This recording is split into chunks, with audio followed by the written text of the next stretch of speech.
In today's podcast, we're talking about what we can learn from the past. This episode is called A Journey to the Past and Future. This is episode 22. Welcome to the Design a Business You Love podcast, where we explore work anywhere strategies for artists, authors, and entrepreneurs. Here's your host, Kimberly Design Love. Hello, my lovely friend. I have just returned from a heartwarming trip to my home state of Missouri.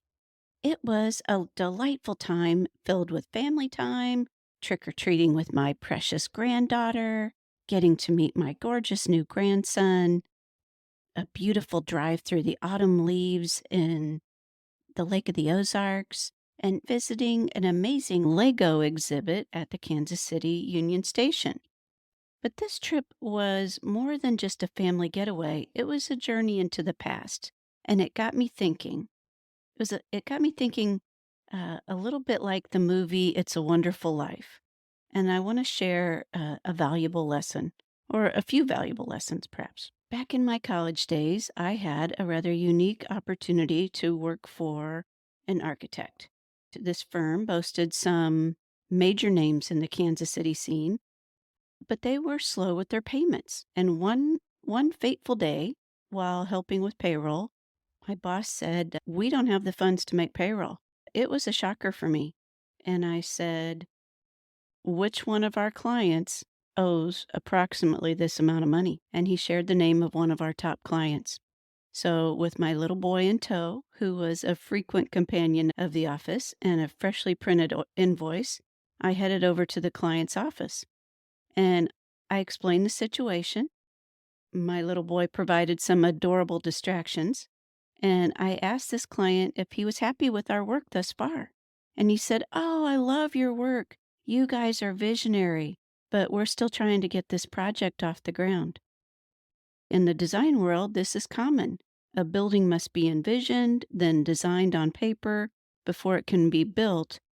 But people like myself and my coworkers needed to be able to feed their families in the meantime. Miraculously, the client wrote a check and everyone received their paychecks. But this was a turning point. It etched in me a vital lesson. The worth of your work and your ideas is important. And you have to be aware of those who don't value your contributions.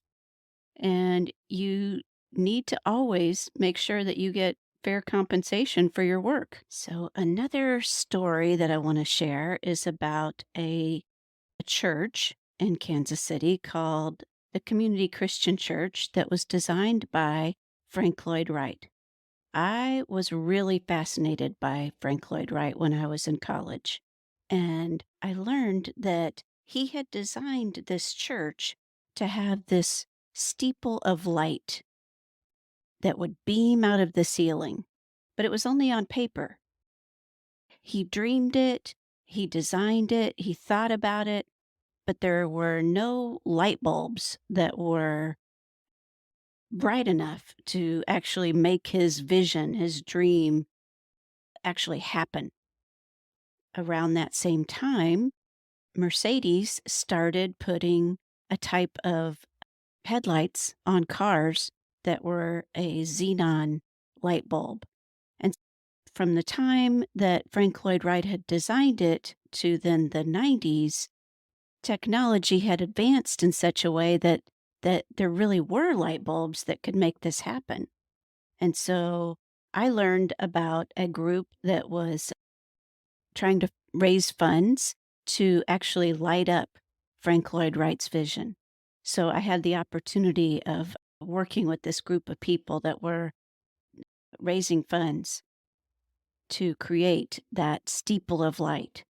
So that's really a cool thing when I get to drive by that building at night and see the beam of light that comes out of that church, that steeple of light, that it's actually lit up, that you can have this dream of doing something, and then later the technology can catch up with that dream and make it actually happen.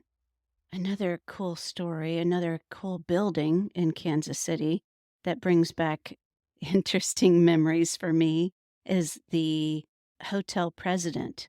This building sat vacant for many years, and while I was working at the architecture firm, I learned that it was gonna be torn down, and myself and my coworkers and some of my college friends and some other folks in the city made signs, and we picketed to save this old hotel, and we saved it from the wrecking ball. Of course, I didn't do it all by myself, but it was neat to be part of saving this historic building. So that hotel is still there, and now it is a luxury Hilton hotel. So the lesson for me there is that some things are worth saving. As we wrap up today's episode, I want to leave you with this thought. Every step of your journey, every project, every challenge has contributed to the remarkable person you are today. Just like driving around Kansas City brings back memories of not just buildings, but invaluable life and business lessons. You can do this too. You don't need to physically revisit your hometown. Simply take a moment to reflect on your early work experiences. Consider the lessons that they imparted on you. Recognize how they shaped you into the artist, the writer, or entrepreneur you are now. To explore even deeper into discovering your passion and purpose, I have prepared a free guide just for you. It's called Discover Your Passion, Discover Your Purpose, and it's packed with actionable insights to help you on your journey. Head over to designabusinessyouLove.com to grab your copy. Remember, your path to a business you love starts with understanding the incredible value of your experiences. Thank you for joining me today. And until next time, keep creating and keep designing a business you love.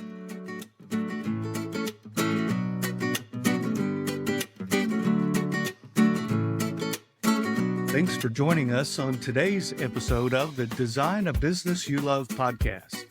If you enjoyed listening, please click the subscribe or follow button on your favorite podcast player. Until next time, keep dreaming, keep creating, and keep designing a business that you love.